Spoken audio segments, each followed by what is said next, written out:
Je suis une femme simple, sous une forme ordinaire, et on peut dire même de moi que j'ai peu de connaissances. En effet, je manque de qualité pour l'étude, la concentration et la méditation. Je suis constamment tourmentée par la paresse et la distraction.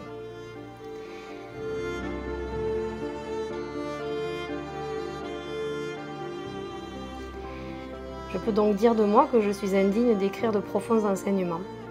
Mais à la demande de mes proches, j'ai accepté d'écrire cette brève description sur ma vie et mon incarnation.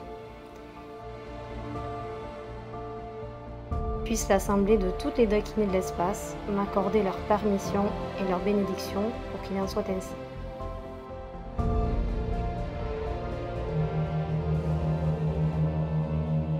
Je suis née à Lhasa, capitale du Tibet, le premier jour de l'année du dragon d'eau tibétain, c'est-à-dire en 1892, dans une famille influente de la noblesse. Mon père est un descendant de la royauté mongole et ma mère appartient quant à elle à un clan tibétain puissant appelé Nub. J'étais donc destinée à vivre dans le pouvoir et la politique. Mais depuis mon plus jeune âge, je suis attirée par le Dharma et j'aspire à m'éveiller pour le bien de tous les êtres. J'ai très vite compris que les préoccupations mondaines n'avaient aucun sens.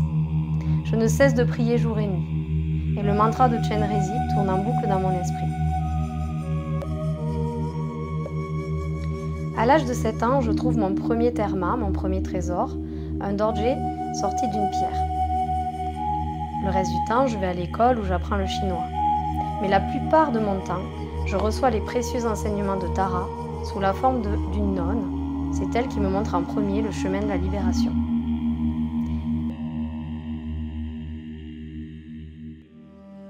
Bien que mes parents aient un esprit vertueux, incliné vers le Dharma, ils sont influents dans la société et attirés par le pouvoir.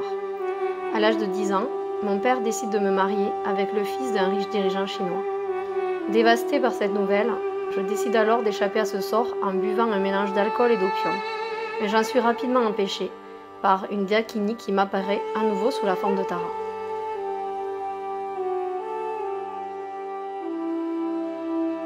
Lors de mes 12 ans, ma mère meurt tragiquement et mon père se remarie.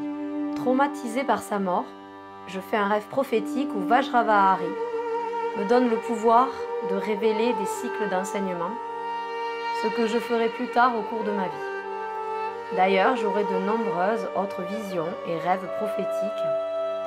Guru Rinpoche et Yeshe Tsogyal, ainsi que de nombreuses dakini, me prodigueront de précieux conseils et enseignements et m'accompagneront dans la découverte de nombreux trésors.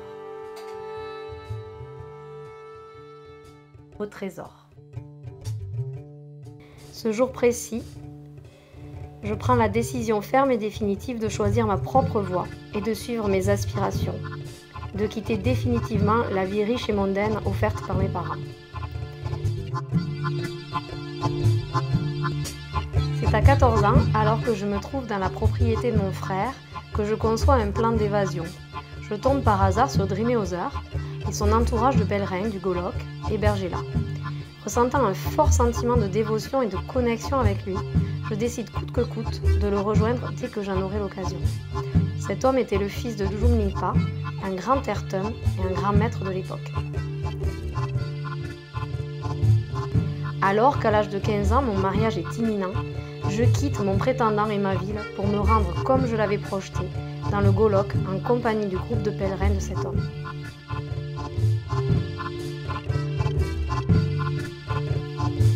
Malheureusement, mon voyage de 8 mois, allant de Lhasa à Tatsang, est très éprouvant.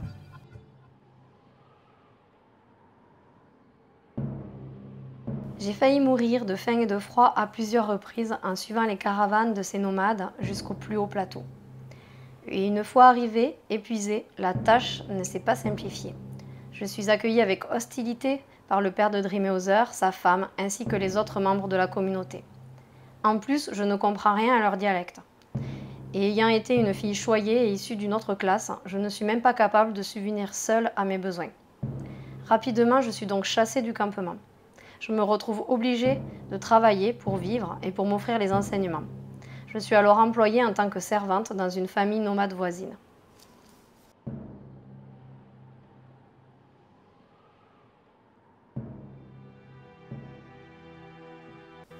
À 18 ans, je suis convoquée par un grand lama au monastère de Bénac pour lui servir de compagne de longue vie. Mais je ne peux pas exercer ce rôle, notamment à cause de la jalousie de son épouse, et il meurt prématurément. Cette dernière deviendra toutefois ma belle-mère. En effet, en suivant les instructions de son mari, j'épouse à l'âge de 20 ans leur fils, Gyaltse. C'était un tertum de capacité moyenne et un médecin tibétain. Nous avons 3 enfants, une fille et 2 garçons. Les nombreuses disputes entre nous font que je tombe rapidement malade. Il désapprouve mes activités spirituelles que je dois garder secrètes. Malgré nos disputes incessantes, je donne toutefois la transmission à plusieurs moines. À cette époque, je suis considérée par beaucoup comme une dakini, mais par beaucoup d'autres comme une menteuse, une fraudeuse et même une malfaitrice. Certains m'ont même traité de démon. Gyaltse lui-même insiste continuellement sur le fait qu'il n'existe pas de femme tertum et il m'interdit de découvrir des termes. Heureusement, un autre lama local me donna sa confiance.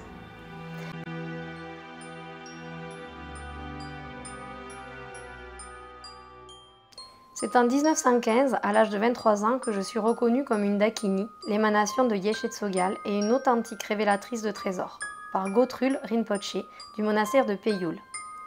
À 29 ans, je tombe gravement malade, toujours mes problèmes d'arthrite et de gouttes.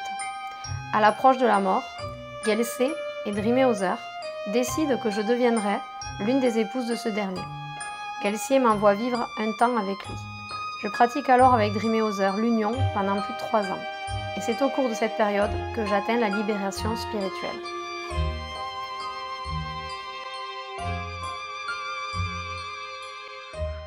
Gyaltse intente au même moment une action en justice pour récupérer notre fils. Mais une épidémie de peste ravage le pays. Ils tombent tous 2 malades. Ils ne survivront pas à cette maladie. Après leur mort, ma belle famille me chasse définitivement avec mes enfants.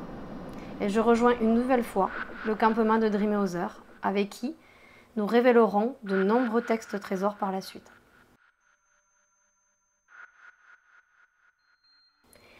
Ce dernier meurt également quelques temps après, lorsque j'ai 33 ans en 1924. Je me retrouve ainsi sans partenaire, sans maison, et je suis à nouveau bannie du campement. Je suis profondément affectée par la perte de ce dernier, et toute ma vie va changer à partir de là. Son disciple le plus proche m'invite à séjourner dans son monastère qui aujourd'hui porte mon nom, dans la région de Serta. Il s'occupe de moi et nous devenons très proches. C'est à partir de cette période que je commence à enseigner le Dharma largement dans tout le Tibet oriental. Je transmets notamment les enseignements du trésor de Dudjom Nimpa et de Drimé Ozer, ainsi que d'autres enseignements de la grande perfection, tels que ceux de Longchenpa. Durant ces années-là, j'écris mon autobiographie et celle de Drimé Ozer.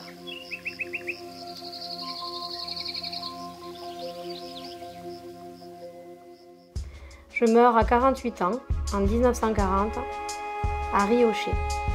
À ma mort, il est dit que j'atteins le corps d'arc-en-ciel, qui est considéré comme la preuve de la plus haute réalisation de la pratique du Dzogchen.